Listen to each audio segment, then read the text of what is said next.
Here's your business podcast with Frank Furness. Okay, let's speak about questioning and listening. Being a natural salesman myself, I know one of the things I tend to do is sometimes not ask enough questions, and even worse, not listen. While somebody's speaking to me, I'm already thinking about what I'm going to say next. But having worked with a lot of the top salespeople, and the thing that changed me a lot was finding out how to ask the right questions, because really you're in control of any situation if you just ask questions, because they're doing all the talking. But you have to know what kind of questions to ask. And a lot of the times people teach us about open and closed questions, but there's so much more. The one thing I found out about questions is we go in and we ask a lot of situation type questions, and then we give them the product. And they say, why should I buy it? I'm comfortable with my current provider. Why should I change? I'm happy with what I've got. You see, we haven't made them feel uncomfortable. We haven't made them see what any problems are. We haven't made them see what implications there are of keeping the current supplier. So let's have a look at some of the ways that NLP and questioning will work together. Well, I think the first thing to say is I was intrigued even in your comment about you being a natural salesman, because I think one of the things that's interesting in this program is our styles are different, and I'm probably one of the most unnatural salespeople, and I didn't take to it naturally at all in the beginning. And questions are really interesting from the NLP point of view because they're fairly easy to start using. The thing about questions before we get onto the content is remember those three numbers I said earlier, 7, 38, 55. 7% of your communication is the question. So it's not just the exact questions, it's how you say them, your timing, having the rapport, because if the rapport isn't there, you can have the right question and it still won't work. This is a big problem I have with a lot of salespeople in Southeast Asia who keep saying, give us a script, tell us what to say, give me a close. I'll say, hey, remember, 7 is a smaller number than 93. If your 7 is right and your 93 is wrong, you still won't get the sale because of how you delivered the question. So rapport, rapport, rapport. So the first rule with questions is actually what we were dealing with earlier with TM Cran. Just a selective use of not, that's an NOT not, can have a devastating effect. And the other thing is, remember, whatever you say gets processed. So if you start the meeting by, hello, now I don't know if you're in a position to make a buying decision right now. I've done 2 suggestions. Number 1, buying decision. Number 2, now. He might not have been thinking about making a buying decision until I said it, probably wasn't thinking about now until I said it. And even if he says, well, actually, we're not in a position to make a buying decision now, but we'd like to talk to you, I go, yes, yippee, because somewhere in his brain the suggestion got processed, even for him to put it to one side for a moment. And the same can go with yourself.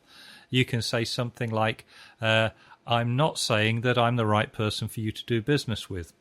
I'm not saying I know that I'm the right person for you to do business with because we just met. It's only 1 minute into the conversation. How could I know that? So again, it's just putting in this TM Cran and layering it in. Once you get these things right, actually, the questions that you ask is, well, one thing is, well, what kind of things would have to happen in order for you to want to buy?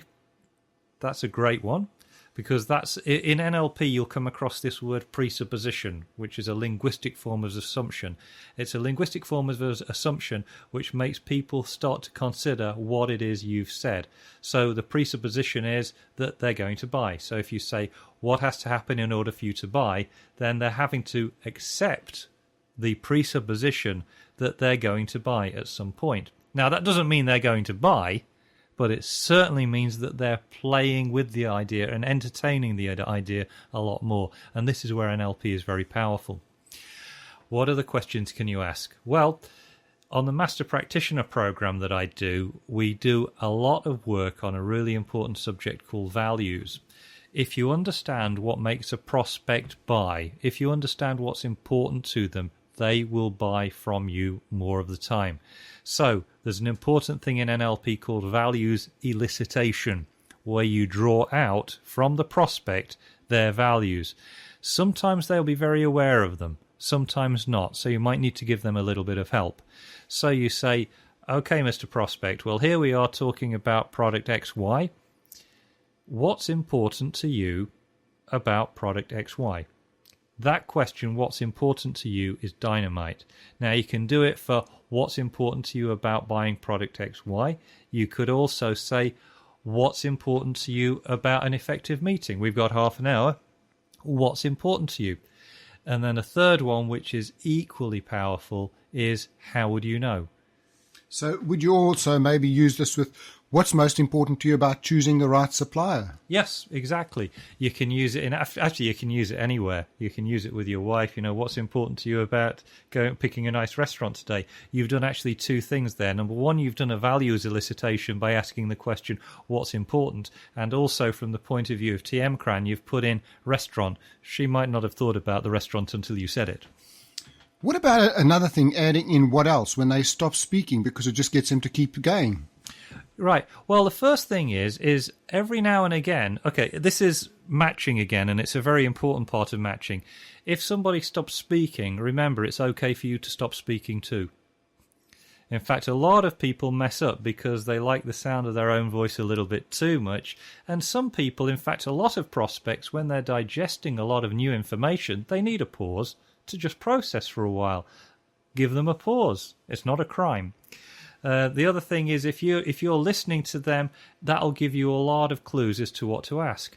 So if you just say, well, how do you mean? Or another alternative to that is, how do you mean exactly? That'll just open things up again. The other thing, which can be very powerful, is humanizing the whole process. A lot of salespeople, they get so polished, so mechanical, so automatic. It's like watching a video, there's no interaction. And frankly, people's attention will drift. Sometimes I've done sales presentations where I've deliberately lost track of my train of thought. Or if it happens, I've been very honest about it. When I said, now there were 5 things. Oh, sorry, this happens now and again. I said 4, didn't I? No, gee, what was the 5th thing? And I'll actually do that. And a lot of people, I'd say 80 to 90% of people will view that positively. They'll say, yeah, I know what you mean. These kind of things happen to me as well. And actually engage in a dialogue with the prospect to help them, to help you with your sales presentation. That sounds great. Now, something you said a little bit earlier, how do you know? What does that mean to them, and how does NLP work there? Okay, well, NLP works in the construction of the question. Firstly, if you say, how do you know, it has a presupposition that they know. I'll take that slowly.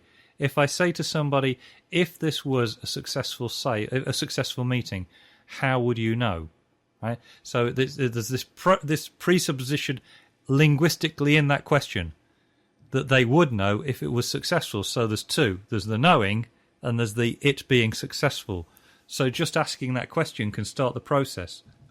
So let's take your situation. You and I both work with a lot of financial advisors. So if we had to say to somebody, what would you be looking for in a financial advisor? Would that be a good question? And then asking again, how do you know when you found a good financial advisor? Would that make sense? That's one way of doing it. Or you could just go straight towards the end result. If you're looking at a solution, if you're looking at something that's going to enable the person, say it's a lady, middle-aged lady, and you want to sell her a life insurance policy if you're a financial advisor. You think it's right for her. You say, and then you just say the question, if you had the right policy, how would you know? So I could tell you what I think, but I'd like to know from you, Mrs. Prospect, how would you know? She has to go inside, churn the cogs around in her mind a little bit in order to answer that question. And then you go with whatever she says. Yeah. If she said, now this is where VA and K comes in. She'd say, I'd feel secure. You're kinesthetic straight away. That makes it very easy. Or, I see a brighter future for myself if I had it. And you will get this as well. They say, well, I don't know. Now, a lot of people stall at that point. So if they say, I don't know, keep the rapport going. Because, hey, remember, it's only content. That's only information that they're giving you. What I'm interested in is the process, how they're communicating. So if you said to them, if you had the right insurance policy, how would you know? And they say, well, I don't know. I mean, I say, okay, well, let's talk about that. Well, what kind of things are you looking to accomplish with the life insurance policy? What's important to you about the level of comfort that you're going to have? Oh, by the way, while we're on the subject of life insurance policies, negative language kills a lot of sales. Yeah, so if somebody says to the prospect, It's very important that you don't have a disaster. It's very important that you don't lose money. It's very important that you don't get ripped off. Chances are they weren't thinking those thoughts until you said put it in their mind. Exactly. So questions, the important thing about questions, and Tad James, one of the more famous NLP teachers in America, he uses this phrase brilliantly. He said, I'm always asking myself, what question can I ask, which by the very nature of the presuppositions in the question can cause the most amount of change in the client. And now it's time for a word from our sponsor, so listen up. Hey, yes, it's me back again, Frank. I'm your sponsor, and I want to tell you about a series I've put together. It's actually been 2 years in the making. I have created the biggest online course for financial advisors.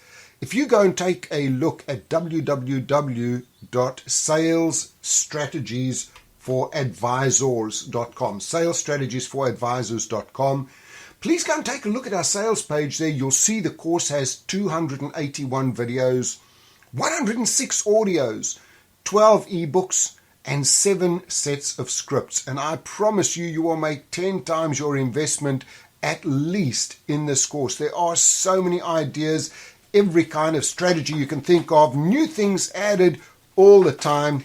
And for actually listening to the podcast, you can actually get 50% off the course. Please don't tell anyone about it. But if you go in to the checkout where it says coupon code, all you do is type in 50OFF, 50 off, and you will immediately get a 50% off the course on the one-off payment. Or, of course, you can opt to pay $29 a month. So, hey, this is Frank. I look forward to seeing you the other side and enjoying my online course. And now, let's get back to our recording. I'll take you through that one step at a time because it's really powerful. See, if I say to you, what are you going to do next birthday, Frank? In order to answer the question, you've got to accept my assumption that A, you're going to have a next birthday, which I certainly hope so, and B, that you are planning on doing anything at all on it. So if I say to you, Frank, when are you thinking of changing your car and buying a different one? Chances are you weren't thinking about that until I asked the question. So I'm getting your brain to do something, not because I'm making a statement or a command, but because I'm asking a question. But it's more than that. I'm asking a question that has presuppositions in it. So the question, if you want to use questions powerfully, before you start the sales presentation, ask yourself, what questions can I ask the prospect which have the presuppositions in them which will change the prospect? So let's have a look at that with other businesses. Let's say my company sells medical equipment. How would I then use that same question? Okay. So I'm selling medical equipment to a hospital or something like that? Yes, to hospitals. Okay. So I would say, okay, Mr. Prospect, what kind of things would have to happen in this meeting for you to feel comfortable about making a buying decision on this equipment? That is a question, because there's 2 types of sentences in any language, the ones that end in a question mark and the ones that don't. So the fact that it's a question means that's a good thing to ask. But what's more important, if you want to use language elegantly and powerfully, is what assumptions. So I put in those assumptions or presuppositions, to use the NLP term, is that they're going to be buying, and they're going to be buying in this meeting. So I could use it all the time in anything, actually.